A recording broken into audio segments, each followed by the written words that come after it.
Boa tarde, eu me chamo Madison, sou um dos sócios da SS Engenharia. Antes de iniciarmos essa conversa, eu queria agradecer a nossa amiga e professora Tatiane pelo convite, por ter confiado a SS esse momento e nos dado esse espaço. Nós vamos dividir esse momento em duas partes. Eu vou falar um pouquinho sobre a nossa história, sobre o campo de atuação, sobre a regularização de imóveis. E Tássia, que é a minha sócia, ela vai dar continuidade, vai ter mais um tempinho com vocês. Apesar de não conseguirmos estar aí pessoalmente, nem ao vivo, por conta de alguns imprevistos e horários de trabalho, nós preparamos da melhor forma possível algo que pudesse acrescentar e que pudesse ajudar vocês nesse momento.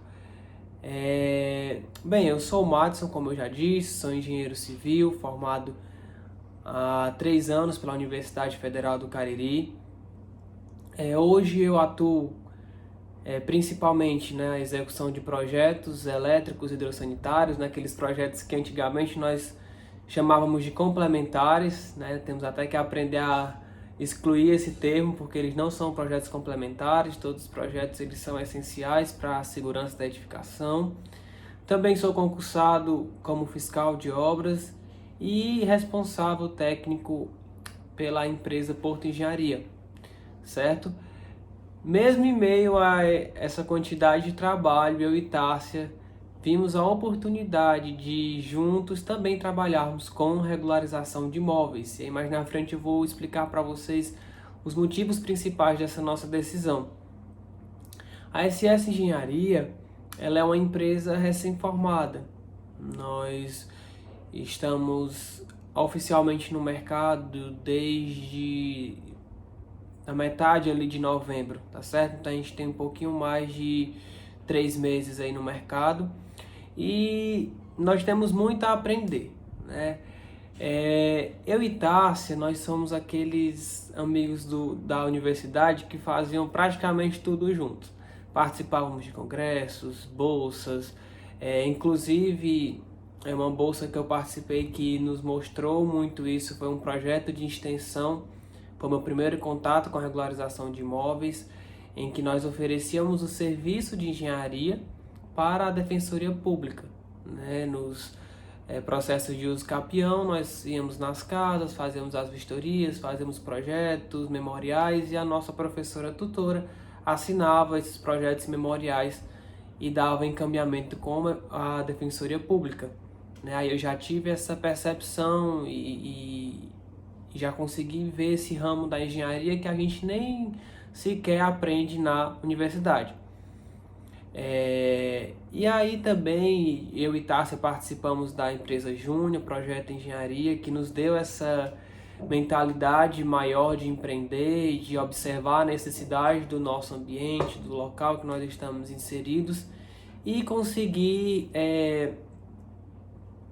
filtrar o que é importante, o que nós poderíamos implementar, né, através de ideias, através de ações. E aí finalizamos o curso cheios de inseguranças, cheios de medos muitas vezes. E eu voltei para Crateús, Tássia ficou lá no Crato, Tássia começou a trabalhar em obra, eu comecei a trabalhar com projetos e eu passei no meu concurso. Tássia também foi fiscal de prefeitura, começamos a executar obras e aí, ano passado, nós participamos de um curso juntos com a engenheira Leila Brito. Até recomendo vocês depois procurarem o perfil dela no Instagram, porque ela fala para engenheiros.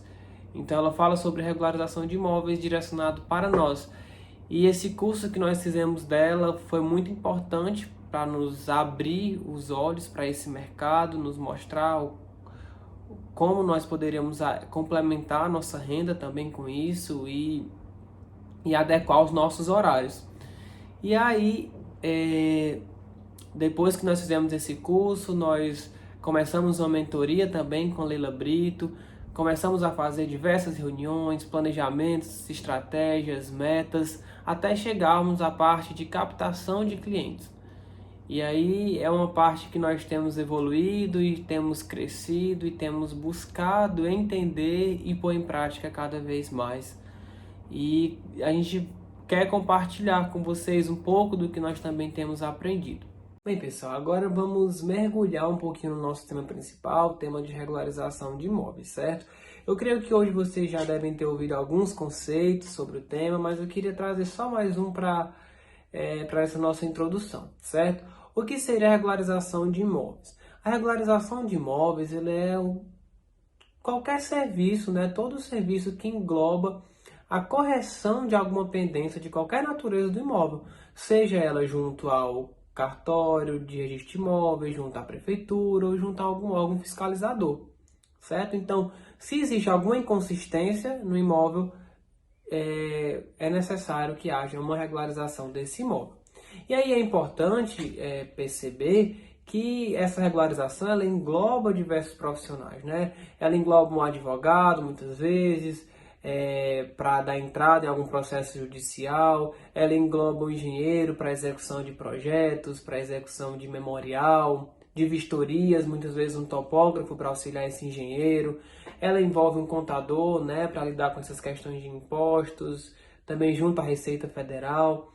Então, é importante perceber que cada profissional tem uma área destinada na regularização de imóveis. É importante que a gente mantenha isso, né? E não tente fazer tudo, né? Às vezes visando um lucro maior, o engenheiro quer fazer todas as partes e acaba oferecendo um serviço de má qualidade para o cliente, tá certo? Então é importante a gente ter essa visão de parceria, né? Essa visão de juntar, de dividir com os profissionais as áreas, e isso é até uma forma, na verdade, de captação de clientes, né? Quando eu tenho parceiros de profissões diferentes que trabalham no mesmo ramo que eu vou conseguir que o contador me indique como engenheiro, vou conseguir que o advogado me indique como engenheiro, né? E tô aí já criando uma rede, né, de parceiros para captação de clientes. Agora eu queria mostrar para vocês algumas situações ou campos, na verdade, de atuação, né, que nós temos, né? São situações que deixam o imóvel irregular e que, consequentemente, fazem com que o engenheiro, né, com que nós precisemos atuar, tá certo? O primeiro caso que eu separei aqui no meu telefone foi o fato de o imóvel não estar no nome do proprietário, ele está sem registro no cartório de imóveis. Então isso acontece com muita frequência, né? Muitas vezes o proprietário ele quer vender o seu terreno, ou ele quer vender seu imóvel e não tem nenhum registro, né? E aí é preciso ser feito todo esse processo de regularização, né? Que vai incluir a nossa parte, né? De vistoria, de laudo, de projeto, né? Então isso é um caso bem comum. Outro caso são a ausência de projetos, né? Vocês sabem que a prefeitura ela precisa sempre ser avisada quando vai acontecer uma construção.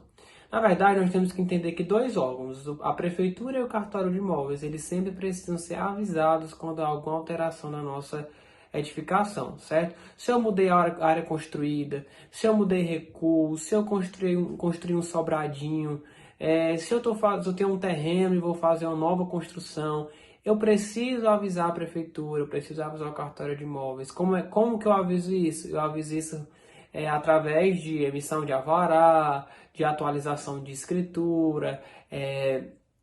Por que eu preciso fazer isso? A prefeitura ela cobra impostos de acordo com a minha área construída, de acordo com o meu imóvel. Então, se eu omito isso, logo eu estou deixando de pagar algo que eu deveria estar pagando, né? Então, meu imóvel está irregular, isso é passível de multa. Então, se nós tivéssemos numa cidade que a fiscalização fosse mais assídua, talvez as pessoas procurassem regularizar mais rápido os seus imóveis, né? Então, esse é um ponto, né? Vocês sabem que a prefeitura aqui de Crateús, por exemplo, o mínimo que ela exige é projeto arquitetônico, projeto sanitário.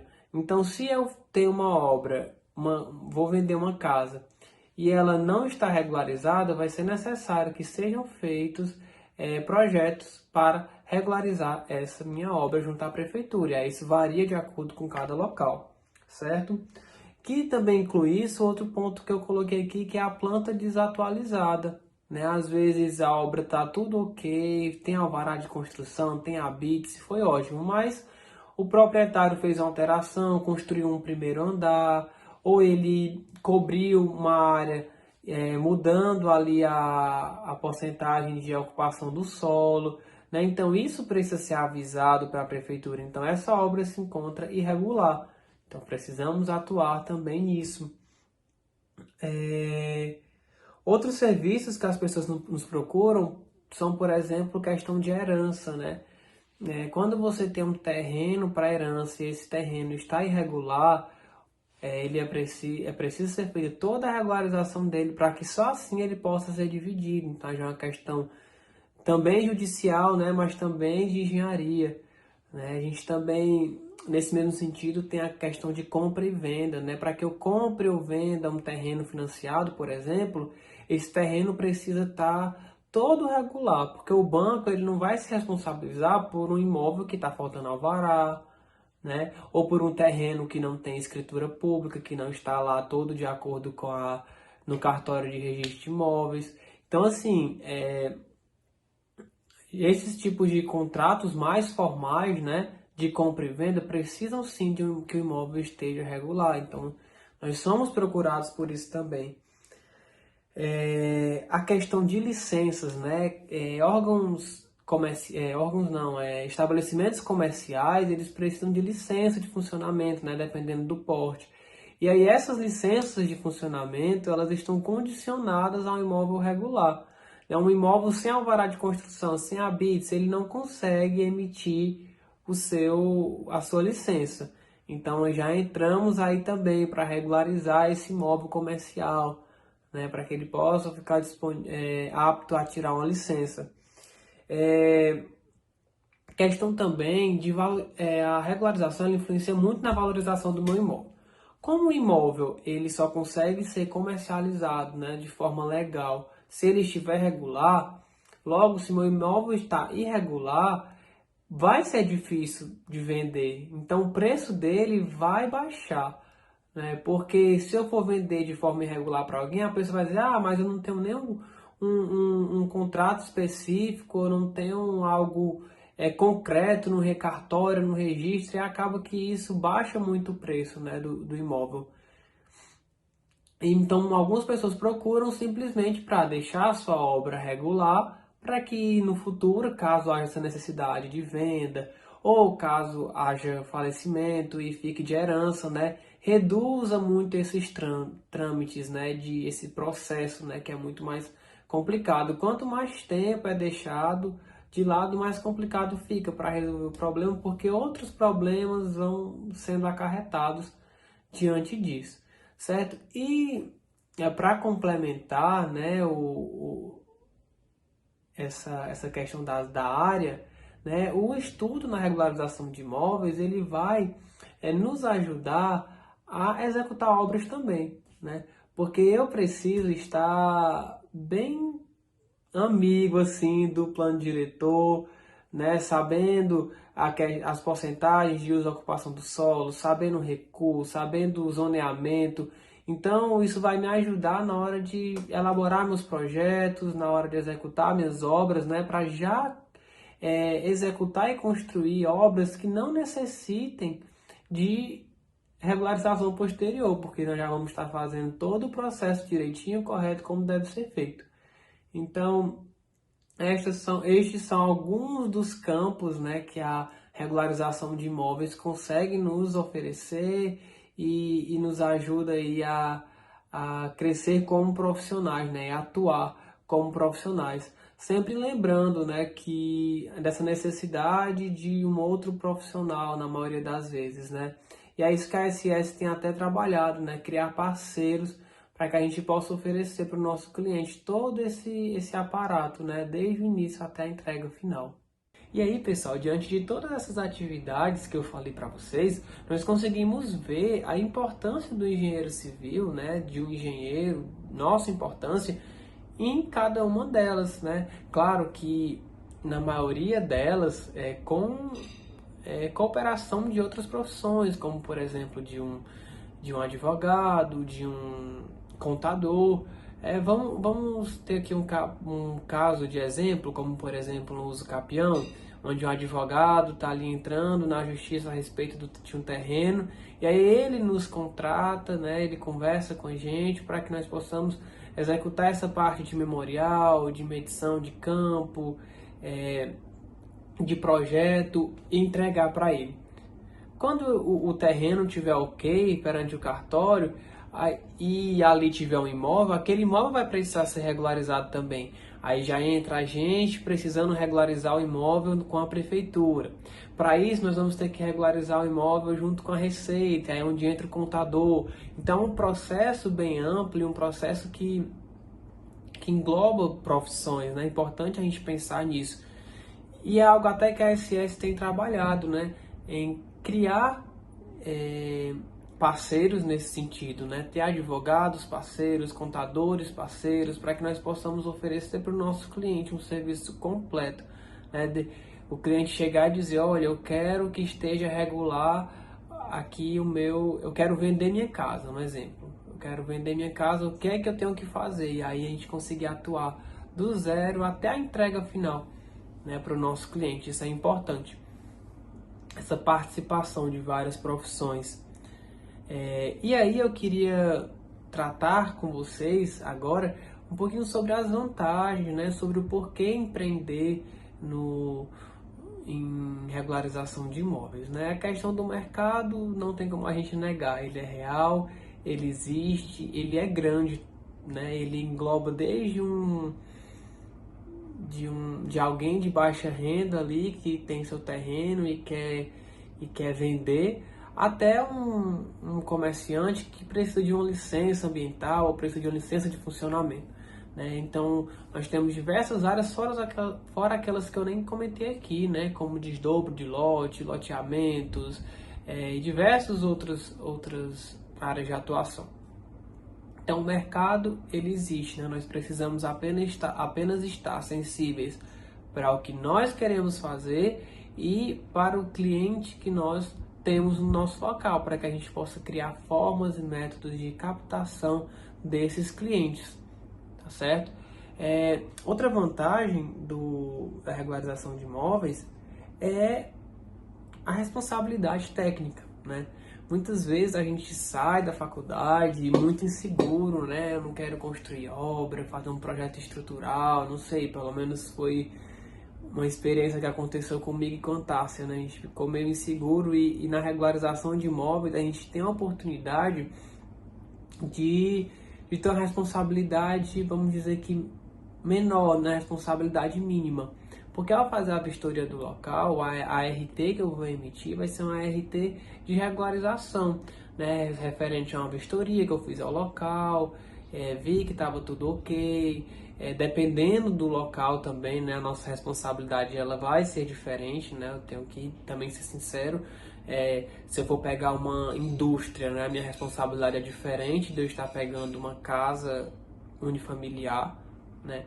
Então, é importante também entender o nosso objetivo, mas isso é um dos fatores, né? Porque eu sou responsável, eu não participei da construção. Então, minha responsabilidade é referente mais àquela vistoria que eu dei, aquilo que o imóvel estava aparentando e mostrando ser quando ele foi vistoriado, né? Então, é uma das vantagens. Outra coisa que nos ajudou é a não necessidade de CNPJ. Eu e Tássia temos uma parceria, uma sociedade, não sei se eu posso nem usar esse termo, mas nós não temos CNPJ. Tudo nós conseguimos fazer por CPF e a emissão de impostos, né, fica a cargo do contador, que consegue fazer isso em pessoa física, né, pagando o imposto, o ISS, né, e os impostos necessários. Então a gente pode sim legalmente trabalhar apenas com o CPF, eu não preciso nem criar uma empresa para trabalhar com regularização de imóveis ou para fazer uma parceria. Todo o processo ele pode ser feito por CPF. E a outra grande vantagem é a forma de trabalho, né? Nós podemos trabalhar home office, nós podemos trabalhar à distância com parceiros, E aí eu vou mostrar por quê, né? Geralmente nós precisamos fazer apenas 3 visitas, né? 3 encontros com o nosso cliente. Claro que existem casos que nós precisaremos fazer mais, né? Mas em suma, né, no geral, são 3 vezes. A primeira vez nós vamos nos reunir com o cliente, que tem que ser na casa do cliente, para conversar, para ver a documentação que ele tem, para a gente entender o caso dele, entender o que ele precisa, se vai precisar de uma intervenção de um advogado, se é apenas um projeto e o memorial vão resolver, a vistoria, um laudo. Então tudo isso a gente precisa conhecer primeiro, né, para a gente saber como agir. E aí a gente já aproveita e já dá aquela olhada mais geral na casa, né, para a gente entender se, até para precificar, né, se a nossa vistoria pode ser uma vistoria mais simples, uma vistoria mais a olho nu, e aí precificar para o cliente, né. A segunda vez que nós vamos ter um encontro com o cliente é a vistoria em si. É a vez que nós vamos na casa, nós vamos emitir um laudo técnico. Aí eu abro um parênteses aqui bem grande, né? Geralmente os órgãos não exigem laudos técnicos, mas eu aqui recomendo você que vai trabalhar a sempre fazer um laudo técnico, porque você está se resguardando, tá certo? Eu estou me resguardando, porque eu vou fotografar tudo, vou ver direitinho como estava a casa, todas as condições da estrutura, se tinha trinca, fissura, se não tinha, como é que estavam as instalações. Vou analisar a questão de recuos, né? Porque pode acontecer, sei lá, de daqui 1, 2 anos acontecer algum problema na edificação, ou a pessoa fechou os recuos, mudou o uso e a ocupação do local, né? E a gente vai ter nossa garantia de que quando nós assinamos a SRT ou de quando nós fizemos a vistoria, estava tudo ok lá, tá certo? Então por isso que eu considero importante, né? E vão ter vistorias que eu vou ter ou não condições de fazer. Por exemplo, se um prédio ele tá antigo, né? Um prédio bem antigo, de 1980, bem grande, né? Que eu entenda que há uma necessidade de uma vistoria mais aprofundada, de alguma empresa especializada, que tenha equipamentos, que analise a estrutura. Aí eu não vou fazer isso, né? Ou eu contrato uma empresa e já incluo isso no meu orçamento, ou eu falo que não tenho possibilidade de oferecer esse serviço, né? Então, essa questão da vistoria, nós temos que ser bem sensíveis a isso. Porque por mais que seja uma responsabilidade mínima, nós ainda vamos estar responsáveis por aquilo que nós vistoriamos, né? E pelas decisões que nós tomamos em meio àquilo que nós vimos, tá certo? E a última visita, que também pode ser feita na residência, será a visita final, de entregar para o cliente, da papelada, projetos, memorial, laudo, caso necessário, mostrando assim que tem como a gente articular, né, um bom atendimento, um serviço de qualidade ao cliente, mesmo não tendo um espaço físico, né, mesmo fazendo isso home office e utilizando a própria edificação, né, como esse nosso escritório, né. Pessoal, bem, foi isso que eu queria trazer para vocês. Eu vou deixar um pouquinho agora a Tássia falar com vocês. Eu espero que vocês tenham compreendido, né, o que eu quis transmitir, que foi mais essa questão do mercado, mostrar para vocês que isso é sim um mercado que existe, que ele é necessário, falar algumas das vantagens, né, como a responsabilidade, não precisa de CNPJ, o home office, né, a facilidade de execução, e aí a Tássia vai trazer um pouquinho mais de prática para vocês, e eu espero que seja proveitoso, tá certo? Então qualquer coisa que precisar, vocês entrem em contato com a gente, aproveitem aí para seguir a SS Engenharia no Instagram, e podem conversar por lá, que nós estamos disponíveis para conversar e para responder qualquer dúvida, tá certo? Muito obrigado pelo convite e até mais, um abraço. Olá, boa tarde, agora é minha vez. Então, eu sou Tássia, também sócia da SS Engenharia. Infelizmente, por imprevistos de horários de trabalho, eu e Márcio não podemos participar ao vivo nesse encontro, né? Mas com a ajuda da tecnologia, a gente conseguiu proporcionar essa conversa com vocês, né? Graças a Deus. Queria agradecer aqui a nossa querida professora e amiga Tatiane pelo convite. E estamos à disposição, vamos tentar abranger um pouco de cada coisa para que vocês consigam entender um pouco melhor sobre o nosso serviço, sobre a nossa experiência, tá bom? Eu sou engenheira civil, formada há 3 anos pela Universidade Federal do Cariri, especializada em gerenciamento da construção civil pela Universidade Regional do Cariri. Atualmente eu estou atuando em execução de obra por meio da empresa SM Ambiental e Construções, engenheira civil da SM Ambiental e Construções. E também, paralelamente, atuando na SS Engenharia, né, isso? Mas eu já trabalhei também com fiscalização de obras públicas e execução de projetos, além de outros projetos laboratoriais na universidade, estágios e empresa júnior, entre outros. Márcio já falou um pouco sobre a nossa amizade, né, e o quanto nós fizemos praticamente tudo junto, desde a faculdade até depois da faculdade, nossos trabalhos mantiveram aquela similaridade. Ele foi para fiscalização, eu também fui para fiscalização, ele executou projetos, eu também executei projetos, executando obra agora, e eu também. E aí a gente decidiu abranger mais os nossos serviços, abrindo a SS Engenharia. A SS ela abrange um ramo que não é tratado diretamente na universidade, né? Mesmo a não ser por projetos de extensão, entre outras coisas, mas nas disciplinas mesmo nós não conseguimos ver esse ramo que nós trabalhamos.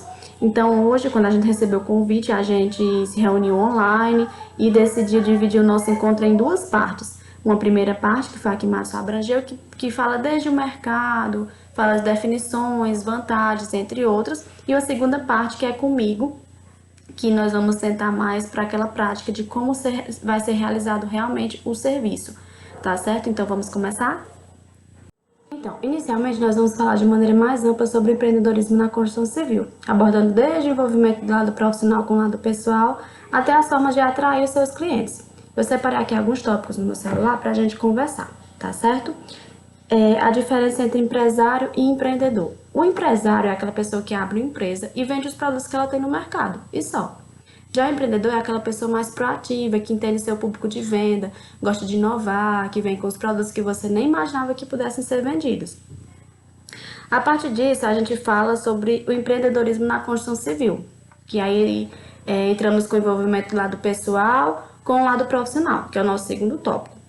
Então, para nos desenvolver profissionalmente, nós precisamos o quê? Também nos desenvolver pessoalmente, incluindo saber o que é sucesso para a gente, aprender a lidar com as frustrações, considerando que todo erro vira um aprendizado. E por que eu estou falando isso? Eu sou engenheira, Márcio é engenheiro, o evento é da engenharia, e ainda não começamos a falar sobre a parte técnica, não foi? Mas isso é porque a gente quer que vocês entendam que o nosso profissional é ligado diretamente ao nosso pessoal. Nós precisamos levar a vida pessoal e empreendedora em conjunto. As duas têm que estar fluindo bem para que ambas deem certo. Então eu trouxe aqui para vocês algumas formas de acessar o nosso poder pessoal. Primeiro, saber quem você é, seus traços de personalidade, o que você gosta, o que você não gosta, se você é extrovertido, se você é introvertido, entre outros. Segundo, estar confortável com você mesmo, se aceitar, olhar para si, olhar para as limitações, saber que elas estão ali e está tudo bem. Terceiro, ter autoconfiança, confiar em quem nós somos, naquilo que eu sei, naquilo que você sabe, naquilo que você aprendeu. Mesmo se não souber todas as respostas, vai saber que vai conseguir ir atrás do que precisa para saber, tá? O quarto, estar confortável com as suas escolhas, saber que você escolhe sempre o melhor para você, com os recursos que você tem disponível naquele momento. Entender que você direciona o seu caminho para você mesmo e não para os outros. E por último, mas não menos importante, o quinto, que é assumir responsabilidades. Você que é responsável pelo seu processo. Você, ninguém mais. Não colocar a culpa nos outros. Parar de contar a historinha para você mesmo, para justificar porque sua vida tá daquele jeito. E ao invés disso, fazer o quê? Partir para ação. E agora, partindo dessa parte de envolvimento pessoal na vida profissional, na vida empreendedora e profissional, né, nós vamos abordar a parte da abertura da empresa. Inicialmente falamos sobre essa questão mais interna, né, mais interna da pessoa. Vamos agora para a parte da abertura da empresa. Outro termo que podemos utilizar, já que não precisamos abrir CNPJ para começar nossos trabalhos. Isso mesmo, acho que até o Márcio já citou isso, né, para vocês, que nós trabalhamos com o nosso CPF. Claro que realizando o pagamento dos impostos necessários. Mas realmente não tem a necessidade inicial da criação do CNPJ. O que é bom para a abertura, porque para a abertura dele é necessário pagar taxas que são variáveis, mas que representam um valor bem significativo para quem está iniciando, né? A maioria inicia com renda zero. Então, para desembolsar um certo valor e uma coisa que está sendo iniciada agora, que a gente não vai ciente de que vai dar certo, então é bem significante, né? E sem falar que se caso essa coisa, esse serviço que foi iniciado não der certo, esse serviço que foi iniciado com o CNPJ, depois para fechar o CNPJ também é necessário desembolsar mais taxas para poder realizar esse fechamento. Então o fato de iniciar com o CPF, a gente já conseguiu abrir a empresa imediatamente, assim como você pode abrir também. Então já falamos sobre o equilíbrio entre a vida pessoal e profissional, sobre a abertura da empresa e agora vamos falar das vendas. Eu tô falando, talvez seja um pouco resumido, mas eu tô tentando aproveitar ao máximo o tempo que nós temos aqui nesse encontro, tá bom? Nós vamos focar agora nas vendas e vamos focar nas vendas online, porque hoje em dia, na situação atual, elas que estão mais se destacando. Essas vendas online, elas são realizadas na maioria das vezes por meio das redes sociais, tá certo? E as redes sociais mais utilizadas no momento são quais? Instagram, Facebook, YouTube e LinkedIn. Primeiramente, é preciso entender o seu público-alvo para saber em qual rede social investir. Às vezes você escolhe um público-alvo que você vai atingir, o seu cliente, e aí ele não usa Instagram, ele não usa Facebook, ele usa o quê? Qual a rede social que ele usa? Você precisa entender o seu cliente, o seu público-alvo para saber como é que você vai atraí-lo. E nós temos basicamente 3 categorias de público-alvo. A categoria A, 4 categorias de público-alvo. A categoria A, pessoas ricas que procuram profissionais que vão proporcionar status para elas. A categoria B, que são pessoas que também possuem dinheiro, mas elas estão mais direcionadas pelo preço, não só pelo status. A categoria C, que é mais da maioria da população brasileira, classe baixa, preocupado com o mínimo que vai usar para poder economizar financeiramente. E a categoria D, que ela é muito variada, é um público indefinido. Ora ele quer alto padrão, ora ele quer baixo padrão. Eu e Márcio, nós trabalhamos mais diretamente com o público da categoria C, é onde nós conseguimos mais os nossos clientes. A partir dessa definição, devem ser traçadas metas para conseguir atrair o seu público-alvo, que foi o que a gente fez. A gente definiu nossa categoria de público, nossa categoria de cliente, e depois fomos traçar metas para conseguir atrair esse público, por meio de postagens nas redes sociais. Postagens que sejam de maneira que os atingem mais, falando a linguagem deles, a linguagem dos seus clientes, falando sobre os lugares que eles gostam de frequentar. Tudo tem que ser estudado. E como é que a gente consegue estudar o nosso público? Pode ser identificado por meio de um exercício. Por exemplo, você pode selecionar uma pessoa do seu convívio virtual ou real, da categoria selecionada, e estudar como ela funciona. Analisar por meio de redes sociais, analisar, já que se for uma pessoa do seu convívio pessoal, você pode analisar como é que ela se porta, né? E estudar como é que você consegue atingir ela para o seu serviço, né? Atrair ela para o seu serviço. Estudar todos os detalhes, por redes sociais e por vida real. E, se possível, para poder montar estratégias de acordo com ela. E quais são outras formas de atrair os clientes? Parcerias de sucesso. Pelo fato do serviço de regularização de imóveis envolver outros profissionais, como, por exemplo, contadores, para a parte da Receita Federal, advogados para a parte do uso capião. Quando fazemos parcerias com esses profissionais, nós conseguimos prospectar clientes por meio de nós mesmos, quando eles vêm direto para nós, e também por meio deles, que eles chegam para eles atrás de serviço de regularização de imóveis, sendo que a parte da engenharia também vai entrar no serviço. Então, outros profissionais nos procuram para fazer a nossa parte. E outro exemplo muito importante de parceria são os corretores. Quem precisa comprar ou vender imóvel procura quem? Geralmente procura um corretor. E aí, a partir disso, ele nos procura. Por quê? Porque o imóvel precisa estar regular para poder comprar e vender. E então o corretor procura a gente, assim é criada essa parceria, e o cliente vai chegar até a gente. Então, gente, a parte inicial que queria abordar com vocês era essa. Desde o âmbito pessoal, fluir em conjunto com o âmbito profissional, passando pela abertura da empresa e finalizando com as técnicas de vendas.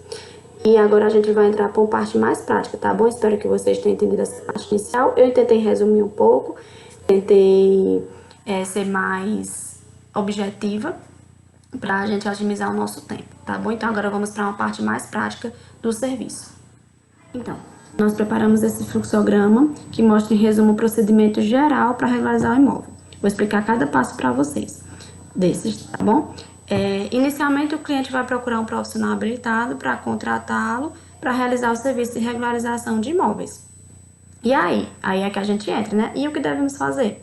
Nós devemos verificar o registro do terreno em cartório, que é aqui o nosso segundo passo. E o que é isso? Isso representa verificar quais os documentos que o possuidor do imóvel possui, que ele tem junto ao cartório. E, a partir disso, verificar os passos necessários para serem realizados. Nós vamos considerar que o cliente tem apenas o contrato de compra e venda, para esse nosso exemplo, que é o contrato de compra e venda do imóvel, e com isso ele quer regularizar no seu nome. Então, considerando que o real dono do imóvel está acessível, que nós conseguimos ter acesso a ele, que a pessoa que está realmente registrada como dona no cartório, então, a partir disso, deve ser realizada a escritura pública junto ao cartório de notas, com a pessoa que vendeu e a pessoa que comprou, de acordo com o contrato de compra e venda. Lá vai ser realizada a escritura pública, passando para o nome de quem está realmente usufruindo da casa no momento. Então, vamos abrir um parêntese aqui, considerando a situação de que a pessoa que está registrada como dona no cartório não está acessível. Inicialmente, a gente falou sobre o primeiro caso, que ele está acessível, que aí nós encontramos em contato com ela e vamos juntar o cartório de notas com essa pessoa e com a pessoa que realizou a compra, para poder realizar a escritura pública e passar, nessa escritura pública, passar para a pessoa que comprou. E aí, no segundo caso, vamos ver o caso em que essa pessoa não está acessível. Então, entra o trabalho do advogado, que ele vai agir com o processo de uso capião para que consiga transferir o imóvel para o atual possuidor dele, por meio de comprovações exigidas judicialmente, tá bom? Então, seguimos com a aprovação do projeto junto à prefeitura, que é onde entra a maior parte nossa, a maior parte da engenharia. Que para essa elaboração, nós precisamos emitir um laudo de estabilidade, garantindo que aquela edificação está apta para ser habitada, por meio de verificações de patologias a olho nu mesmo. Aqui nós recomendamos fazer um relatório fotográfico e de vídeos para mostrar como a edificação se encontra no momento em que você está realizando sua regularização, já que você não foi responsável pela execução daquela obra. E aí partimos para onde? Partimos para o estudo topográfico, que vai nos auxiliar com as medições externas exatas da edificação e compatibilizar com o que consta na escritura presente no cartório. Então, a partir disso, depois nós fazemos o estudo de viabilidade do lote, que representa verificar se o imóvel está viável para ser regularizado, de acordo com as legislações municipais. Primeiramente, deve ser analisado se a construção que está ali, naquela zona, pode ser da forma que se encontra. Os parâmetros que devem ser analisados são geralmente a taxa de ocupação, coeficiente de aproveitamento mínimo, altura máxima. Para identificar, por exemplo, a quantidade de pavimentos possíveis, considerando a cobertura, a altura máxima de 9 metros, vai ser permitido 2 pavimentos de 3 metros, mais a cobertura. E para desenvolver o layout, é que será necessário saber quais são os recursos frontais, laterais, do fundo, a altura máxima, entre outros, né? Tudo isso nós vamos encontrar onde? No Código de Obras da cidade, em que dentro dele tem o plano diretor, lei de zoneamento de uso e ocupação do solo. E por que existem essas legislações? Por que a gente tem que seguir essas legislações? Porque assim, quem faz essa legislação são os engenheiros e arquitetos da prefeitura, principalmente focados na parte urbanística, sustentabilidade, conforto, segurança. Eles pensam na evolução dinâmica que vai acontecer naquela cidade. Exemplo de um recuo frontal grande, que o cliente questiona, por que eu tenho que deixar esse recuo frontal aqui na minha casa, na minha residência? Por exemplo, passa uma avenida muito movimentada na frente da casa, o que pode ter muito barulho, o que pode ter acidentes e atingir a casa. E se tiver um recuo frontal para começar realmente a residência, esse acidente não vai conseguir atingir. Não vai conseguir atingir a pessoa que estiver dentro da residência. Então, a partir disso, é feito esse estudo e os engenheiros e arquitetos elaboram essas leis. Por isso que todos nós devemos segui-las a fundo. Após isso, nós passamos aqui para a parte de obtenção de certidões negativas da prefeitura. Isso é o quê? Isso é a verificação se o nosso cliente tem algum débito na prefeitura referente ao imóvel, como, por exemplo, atraso no pagamento do IPTU. Não importa se o seu cliente tem débito com outras coisas, se o nome dele está sujo por algum débito em relação à compra de imóvel, ou compra de imóveis, compra de roupas, não sei, qualquer outro débito que ele tenha, não vai interferir nessa regularização. Ele precisa estar regular com o débito referente ao imóvel que ele está tentando fazer a regularização, tá bom? A partir daí, se tiver algumas medidas que devem ser adaptadas para que seja aprovado na prefeitura, depois que você fez a análise da legislação e análise dos parâmetros que a credificação tem. Se não estiver de acordo, ou você pode entrar em contato com a fiscalização municipal para ver o que deve ser readequado para que o cliente providencie a reforma necessária, ou então, se você já tivesse contato e já souber o que realmente deve ser modificado, você já solicitar ao cliente que ele providencie a reforma. E aí você também pode entrar com seu serviço de reforma, se você executar esse também. Então, aí depois que tiver tudo no jeito, nós fazemos a medição da construção, as medições internas e realizamos o projeto de acordo com o que a prefeitura que você está trabalhando exige. Por exemplo, aqui no Crato, eles solicitam a planta baixa, corte, coberta, planta de coberta, fachada e planta de situação. Mas isso pode variar de acordo com a prefeitura, tá bom? E então, nós viemos agora para esse passo aqui, emissão de alvará de construção e a BITS. E com tudo isso, nós conseguimos obter esses dois documentos. O que é o alvará de construção? O alvará de construção é o documento que a prefeitura diz que você pode construir a sua obra.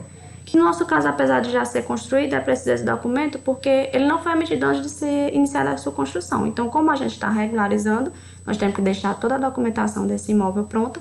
Então, temos que ter esse alvará de construção. E o ABITS é o documento que diz que aquele imóvel está pronto para ser habitado, para ser utilizado. E aí partimos para aqui, para a obtenção da certidão negativa da Receita Federal, que é onde entra a função do contador. É preciso levar projetos, memorial descritivo, responsabilidade técnica, alvará de construção, certificado de ABITS, levar toda essa documentação para a Receita Federal. É tipo avisando ao governo que a obra está ok. Certo? Aqui terminou a obra, a documentação já foi realizada, agora a obra está ok. Então lá, com o pagamento, mostrando essa documentação e com o pagamento das taxas exigidas pela Receita, ela emite a CND, que é a certidão negativa de débitos, dizendo que aquele CPF daquele dono, com aquele endereço, não tem mais nenhum tipo de dívida com o governo. Ele é um procedimento simples, esse procedimento da Receita. Só que, ele é capaz do proprietário responsável técnico fazer, mas é aconselhável que seja um contador, porque ele tem mais experiência e a formação dele é para isso, então a gente evita problemas. E então, com tudo isso em mãos, nós seguimos para a averbação em cartório de registro de imóvel, que é para inserir imóvel regularizado na sua matrícula.